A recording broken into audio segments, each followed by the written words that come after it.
Thank you, Madam Toastmaster.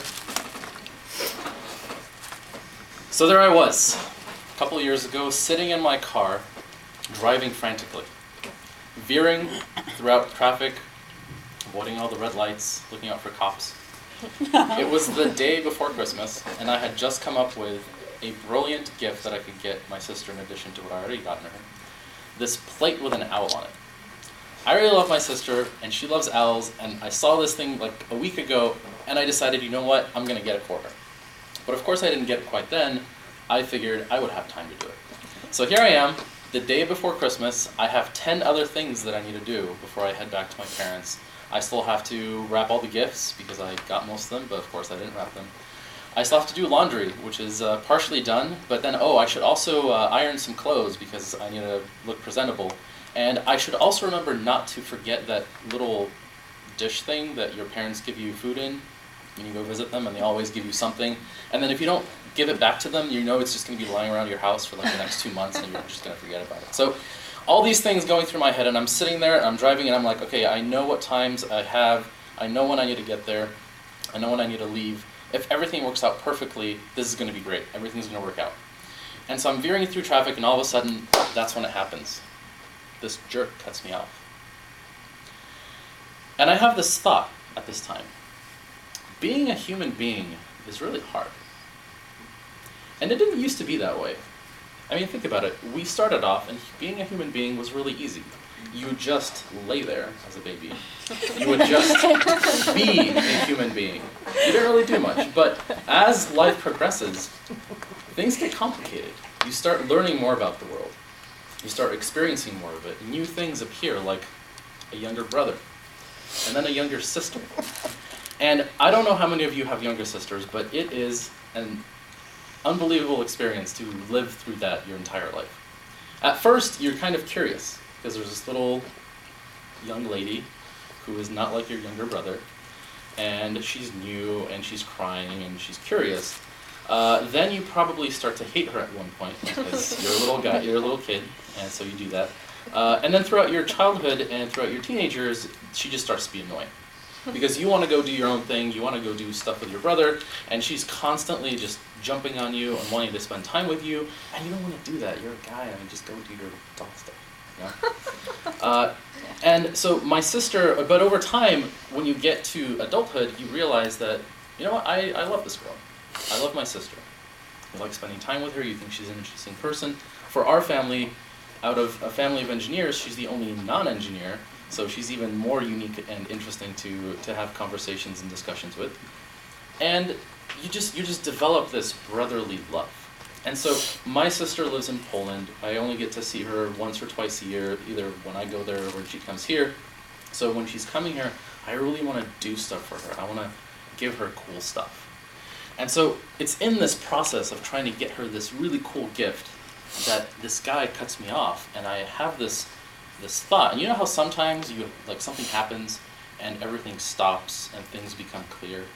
This was not one of that moments. So I kept going, I veered around him, I voted 2 other people, I may or may not have run a red light, and I finally get to the store, and I know exactly where this plate is, so I go in there, and I don't see it, and I start looking around, and I ask a clerk, and they tell me, we don't have this anymore.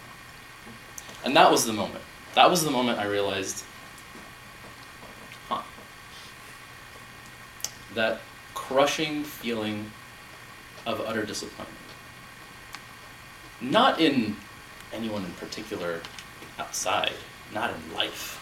You're not screaming at God for doing this to you. It's just disappointment in yourself.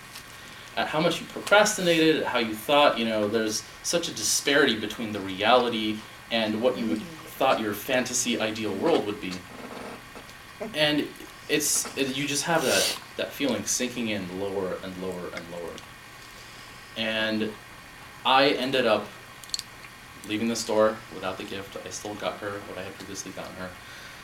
I may have been a little late getting to my parents because, of course, a couple other things didn't happen perfectly on time. But we still had a good Christmas. So my brother came in, my sister was there. We spent a few days together. And then usually, because my sister lives outside the country, we have to take her to the airport when she leaves.